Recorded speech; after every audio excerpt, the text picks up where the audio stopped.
Good morning, everyone. We're continuing here in the words of the CHOFETZ CHAIM, and we're dealing with Bali Machlekes, people that are known to create quarrels and fights amongst others, speaking Lashon HaRa about them and putting them in their place.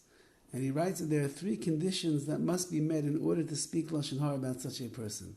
Aleph, first of all, Shadavarim shal yodan huskam b'dait Hashem Bali Machlekes, this information which you conclude that this person is a Baal Machlekes, is someone that instigates arguments and the like, Yeda mi'atzma, he has to know it himself, V'lo yismach v'zal shmiya me'achem, he cannot rely upon what he heard of it from other people, Im lo shenizbar lo shu emes, unless he verifies that it in fact is true. So you have to have a great clarity over here to know that this that you heard about this person, he goes around and stokes the fires of machlekes, of fighting and arguments and makes quarrels, you got to know it personally. Base number 2, that when you're going to give this Lashon HaRa, you have to have in mind a ta'elis, there's some kind of benefit that you're saying.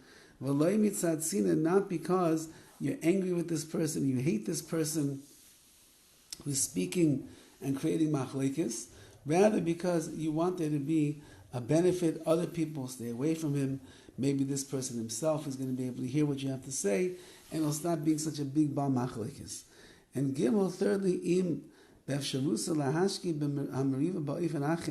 if you have a way to quell this dispute in another way, where you don't have to speak about the bali machlekes, going, for example, you could rebuke them. That would also defuse the situation. Then you're not allowed to speak Lashon HaRa about the person who is stoking the fires over here of machlekes. If, however, you're afraid to give them rebuke, because then the Bali Machlekes will realize that you're no longer on their side. You're fair out sasa, and they're going to ruin his plan for getting rid of this dispute. And then there's no way that you can rectify the situation. Says the CHOFETZ CHAIM, in such a case, you do not need to do the first part over here, which is to rebuke him. You can just go straight and speak the Lashon HaRa in order to remove the machlekes.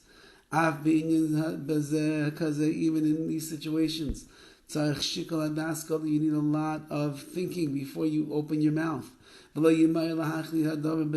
not jump to conclusions. To label them the Bali Machlekes, these people that are inciting arguments on the one side. You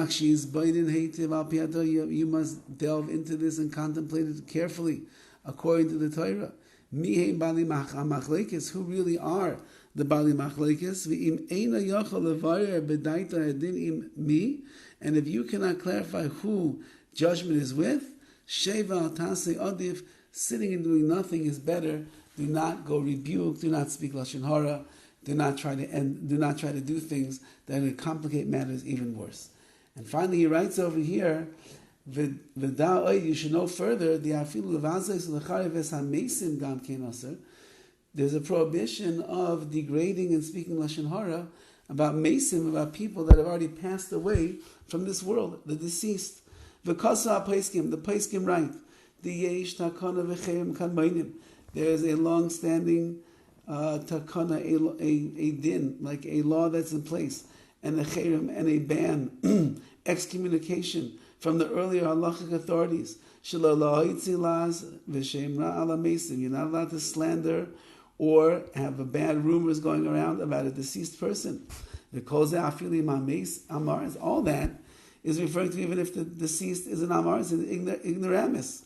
All the more so if the person who died and you're talking badly about is a Talmid Chacham, a Torah scholar. Of course, disgracing him is a terrible sin. You deserve to be ostracized and excommunicated. Like it says in the Shulchan Aruch, the prohibition of embarrassing a Talmid Chacham who are feeling That's if you're embarrassing him on a personal level. I don't know. You don't like his clothes. You don't like his personality.